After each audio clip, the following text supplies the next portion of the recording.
नमस्ते दीदी बहनी, अरे राम राम चाची माई दादी, कैसे ना आप सब। उम्मीद करी थे हमारे जितना चाची माई दादी भैया बाबू जितने हैं सब एकदम स्वस्थ मस्त एकदम जबरदस्त हुई हैं। तो लेके आई बहुत ही सुंदर देहाती गाली गीत शोभा देहाती ब्लॉग में। शोभा देहाती गीत है दोस्तों, गाली गीत नहीं है और विवाह गीत है। दोस्तों अभी हम गाली गीत बना रहे थे तो भूल गए कि हम अभी क्या बना रहे हैं। हाँ। तो ये विवाह गीत है, बहुत ही सुंदर है, दर्द भरा विवाह गीत है। आप लोग सुनी है फुल आवाज करके। तो वीडियो में लास्ट में मजा आवत है जब आप सब पूरा गीत सुनिए, तब फुल आवाज करके आप सब वीडियो देखिए और भगाई की वीडियो देखिए तो मजा ना आई।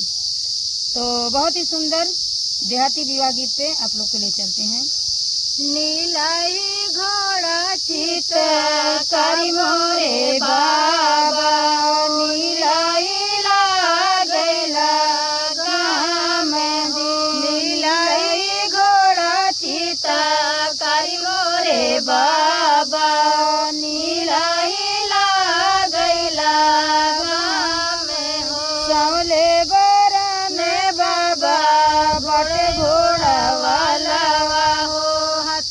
में लाल लगाम दी, सावले बारान बाबा बट घोड़ा वाला हथवा में लाल लगाम दी, घोड़वा चढ़ल बाबा हम सन कराई पूछै सगर तोहार जी।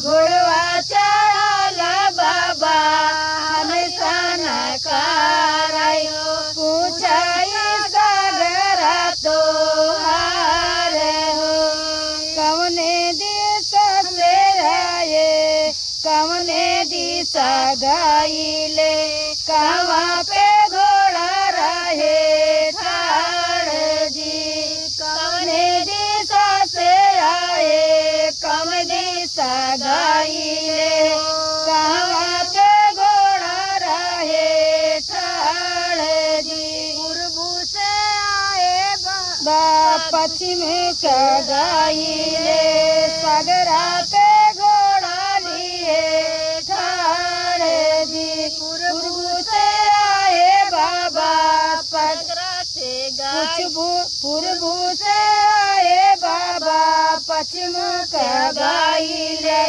सागरा पे घोड़ा लिए ठाड़ जी, अब बेटी आवई तो पकड़ू लगामिया, घोड़वा से ली उतारी जी, अब बेटी आवई तो पकड़ू लगामिया, घोड़वा से ली बेटी उतारी जी, अब बेटी आवई तो पकड़ू लगामिया, घोड़वा से ली उतारी जी, गौना पूछाई बेटी नमवा जाऊ पूछाई कुल परिवार जी, नमवा जाऊ पूछाई बेटी, गौना जा पूछाई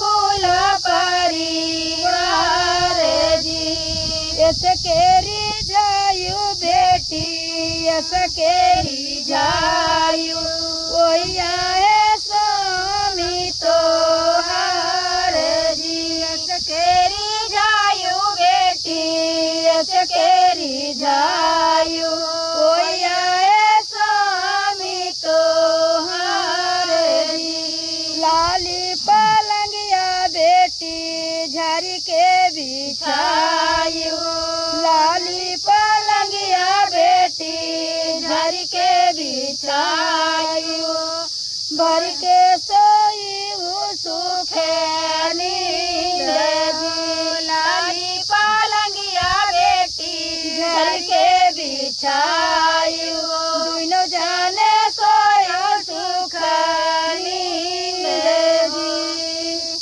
तो दोस्तों हमारा विवाह गीत कैसा लगा आप लोग कमेंट में जरूर बताइएगा। तो नेक्स्ट वीडियो में मिलेंगे नए नए वीडियो के साथ। बाय तब तक बाय। के लिए बाय।